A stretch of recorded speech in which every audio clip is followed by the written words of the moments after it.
Welcome to the deep dive. Today, we're looking at something really fascinating. Rekha's radical reinvention between, what was it, 1978 and 1981. We're calling this one Don't Wait, Create. Yeah, that title fits perfectly. Our mission here is to, get specific, go beyond just the surface story. We want to unpack the actual systems she used to break free from that glamorous siren typecast and force the industry, basically, to see her as a serious actor. You have to understand, the industry really didn't want to see her differently. She knew her own potential, but they were stuck on the image that sold tickets. So our sources show she didn't just wait around for the right role. She built the tools herself.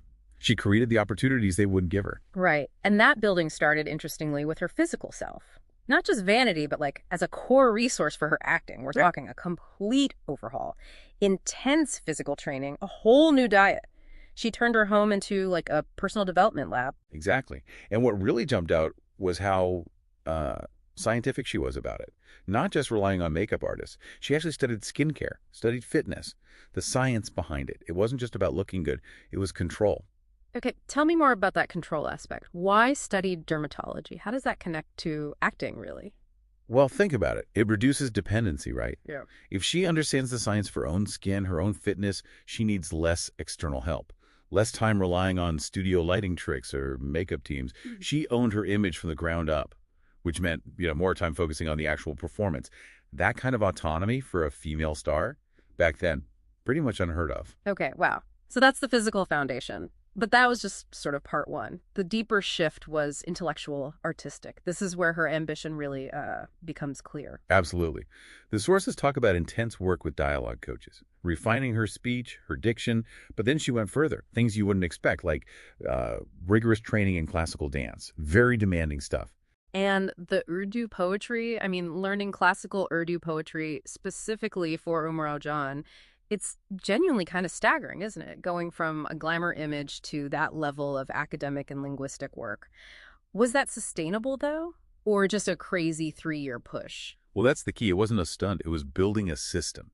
It set a whole new standard for her. She didn't just cram for the role. She acquired the language, the cultural depth. It was all deliberate. She was building the skill set piece by piece that made it impossible for anyone to dismiss her. And you really see it in the films from that specific period. Gar, 1978, suddenly there's this incredible emotional depth, completely breaks the mold. Right. And then Khubsurat in 1980 shows off her comic timing, a lightness, proving she wasn't just serious drama either. Versatility. And then the big one, Umar Jan in 81, which, like you said, needed everything she'd built. The physical discipline, the dance, the language skills. By the early 80s, she wasn't just a star anymore. She'd basically made herself into an institution.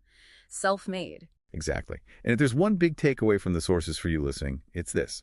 Opportunity. It rarely just shows up perfectly ready. Yeah. You often have to build the door yourself before it can open, brick by brick. Yeah. Which brings us to a final thought for you, the listener. Think about your own career, maybe a shift you want to make. Rekha deliberately acquired these foundational, sometimes unexpected skills studying skincare science, mastering Urdu poetry. So the question is, what fundamental skill are you building right now, maybe something outside your current job description, that can make your old image irrelevant and actually force that next step for you tomorrow?